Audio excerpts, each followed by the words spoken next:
Hello, I'm Severin Suzuki speaking for ECHO, the Environmental Children's Organization. We're a group of 12 and 13-year-olds trying to make a difference. Vanessa Seti, Morgan Geisler, Michelle Quigg, and me. We've raised all the money to come here ourselves, to come 5,000 miles to tell you adults you must change your ways. Coming up here today, I have no hidden agenda. I am fighting for my future.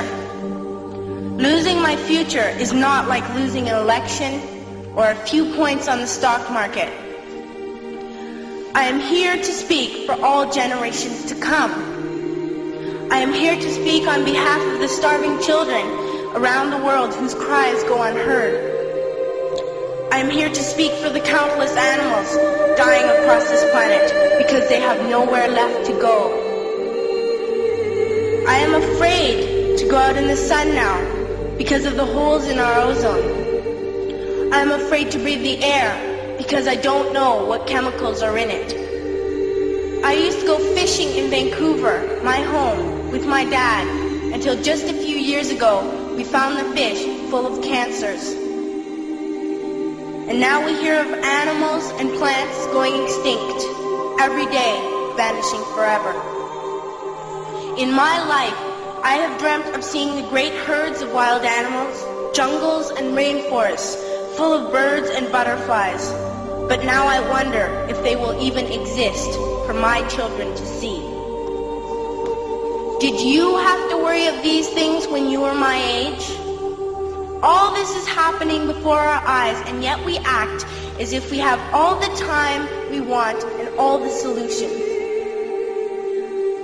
I'm only a child and I don't have all the solutions. But I want you to realize neither do you. You don't know how to fix the holes in our ozone layer. You don't know how to bring the salmon back up a dead stream. You don't know how to bring back an animal now extinct. And you can't bring back the forest that once grew where there is now a desert. If you don't know how to fix it, please stop breaking it. Here, you may be delegates of your government, business people, organizers, reporters, or politicians, but really, your mothers and fathers, sisters and brothers, aunts and uncles, and all of you are someone's child. I'm only a child, yet I know we are all part of a family, 5 billion strong, in fact, 30 million species strong. And borders and governments will never change that.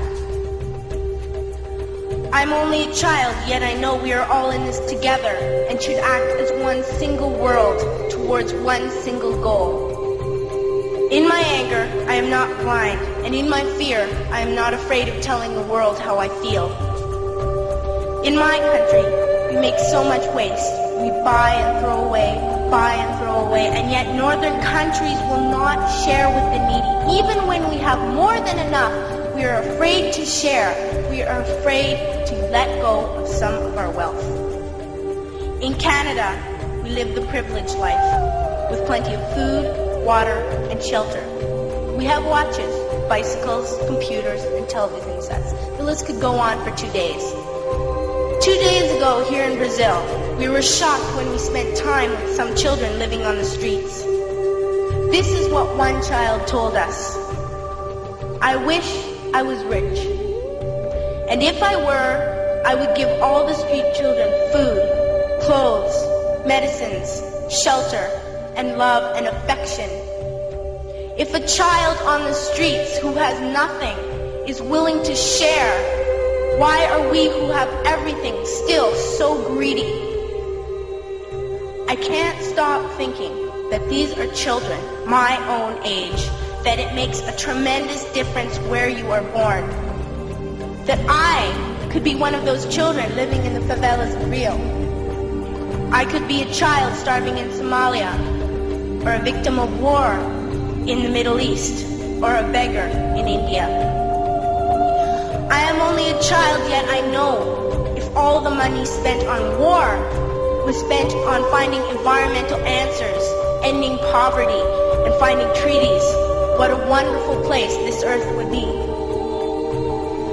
At school, even in kindergarten, you teach us how to behave in the world. You teach us not to fight with others, to work things out, to respect others, to clean up our mess, not to hurt other creatures, to share, not be greedy. Then why do you go out and do the things you tell us not to do? Do not forget why you are attending these conferences, who you're doing this for. We are your own children.